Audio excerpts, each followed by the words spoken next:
진격의 거인에 등장하는 9거인들의 탄생 배경은 악마와의 계약을 통해 힘을 얻은 최초 엘디아인의 선조 유미르 프리츠로부터 시작된다. 유미르가 죽고 난 후 9으로 나뉘어진 지성 거인을 계승받은 사람들은 대립국가 마레에게 항명을 일으키거나 항명을 넘어 쿠데타를 일으킬 것이라 조짐이 보여지면 낙원행 선고를 통해 평생을 파라디섬에 떠 돌아다니며 살아가게 되는 무지성 거인과는 달리 13년 이상을 살아갈 수 없는 유미르의 저주 또한 안고 살아갈 수밖에 없었다. 이처럼 굵고 짧은 삶을 통해 시한부 인생을 살아가던 탓에 13년이라는 수명의 끝에 급격한 신체 노화가 진행되매 따라 그들은 운명을 달리하기 전에 거인의 능력을 물려줄 후계자를 찾아야 한다. 하지만 수명이 여유롭게 남아 있었음에도 불구하고 작중에서 지성 거인으로서의 날개를 제대로 펴보지도 못한 채 거인의 능력을 물려주게 된 인물이 있었으니 누구인가? 그녀는 바로 자신의 약혼자 히스토리아에게 유서를 남기고 세상을 떠난 인물이자 최초의 거인의 이름을 딴 동명이 유미르 되시겠다.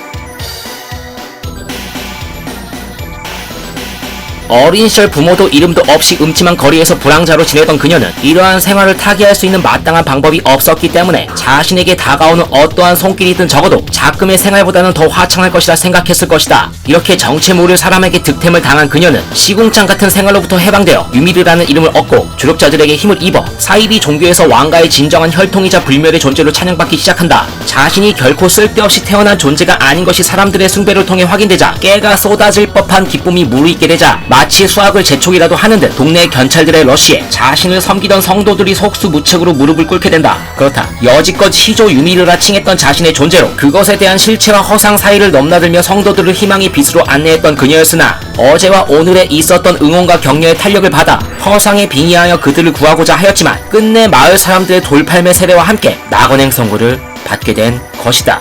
기나긴 시간을 무지성 거인으로 파라디섬을 방황하던 그녀에게 타인들보다 자신을 기만하고 속인 것에 대한 용서와 자신을 돌아보고 탐구할 기회가 찾아왔던 것일까? 시조 거인 타란을 위해 파라디섬의 출장 명령을 받고 여정을 떠난 라이너 일행들 중 한 명인 마르셀을 잡아먹고 여지껏 거짓과 사기로 물들어 있었던 삶으로부터 자유를 얻게 된 것이다. 이처럼 자신의 과거를 청산하고 진솔한 나날을 보내고 있던 어느 날 교회 내에서 우연치 않게 교회 간부들의 뒷담화를 듣게 된 그녀가 유미르 왕가의 후손인 히스토리아가 과거 자신의 비참하고 가련한 처지와 닮았던 이유였을까? 자신이 이 세상에서 제일 불쌍하고 슬픈 존재라 여겼을 법한 유미르가 실제로 만나보지 못한 히스토리아라는 존재에게 동병상련을 느끼고 그녀를 찾기 시작한다.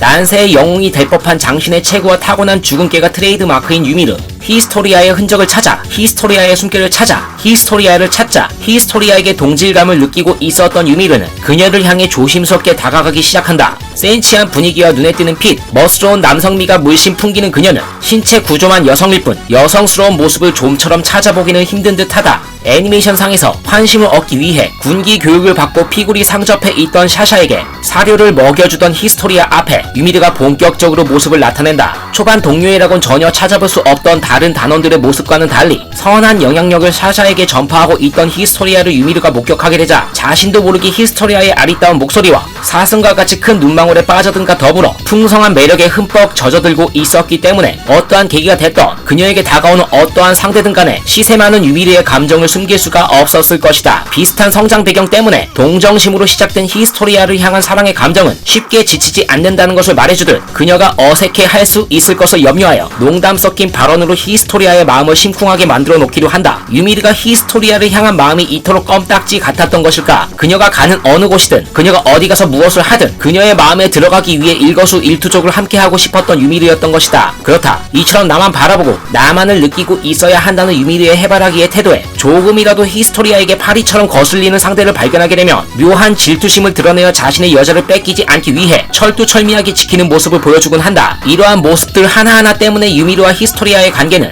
단순한 이해관계를 초월하여 서로 사랑하는 사이라는 것이 조사병단 동료들의 입방아에 오르락 내리락 하게 되고 무엇보다도 히스토리아의 행동거지에 홀딱 반해버려 결혼이라는 상상의 나래를 펼쳤던 라이너가 유미르와 히스토리아가 진정 러브러브한 사이가 맞는지 탐색을 해보기 위해 유미르의 심중을 떠보는 모습을 보여주기도 한다. 게다가 유미르가 히스토리아에게 사랑의 갈증을 느끼고 있다는 것을 보여주듯 그녀의 따스한 간호의 손길이 거인과의 싸움에서 부상을 입은 라이너의 신체에 닿게 마치 질투라도 하듯 손가락에 경상을 입은 자신의 모습을 히스토리아가 거들떠 봐주지도 않자 이를 알아주지 않는 질투와 씁쓸함이 마음속에서 솟아오르는 것은 어쩔 수가 없는 듯하다. 거인들에게 둘러싸여 단원들 한 명 한 명 죽어나가는 배수 지진의 상황에 히스토리아를 위기로부터 구해내겠다 다짐하는 유미르 되시겠다. 반면 늘 고독하고 암울한 삶을 지내왔었던 히스토리아였기 때문에 사람들에게 늘 추앙받는 아름다운 죽음을 원하고 있다는 것을 잘 알고 있던 유미르였던 것일까? 전장에 나가기 전 자신의 죽음이 결코 헛되지 않았으면 하는 바람과 자신의 지조와 절개만큼은 일편단심 히스토리아 오직 그대뿐이라는 것과 히스토리아를 더 이상 암울한 과거에 얽매이지 않고 당당한 삶을 살아가게 하기 위해 지난 시간에 나누었던 당부의 말을 전하고 거인들에게 몸을 던진다. 그렇다. 산소 같은 존재로 늘 자신의 옆을 지켜주고 함께했던 유미르였기 때문에 그녀에 대한 소중함과 그녀에게 받고 있었던 사랑을 이제서야 깨달은 듯 전장에서 고군분투를 하고 있던 유미르에게 절규 섞인 외침으로 자신의 늦은 후회를 애절하게 표현하는 모습들을 보여주게 된다.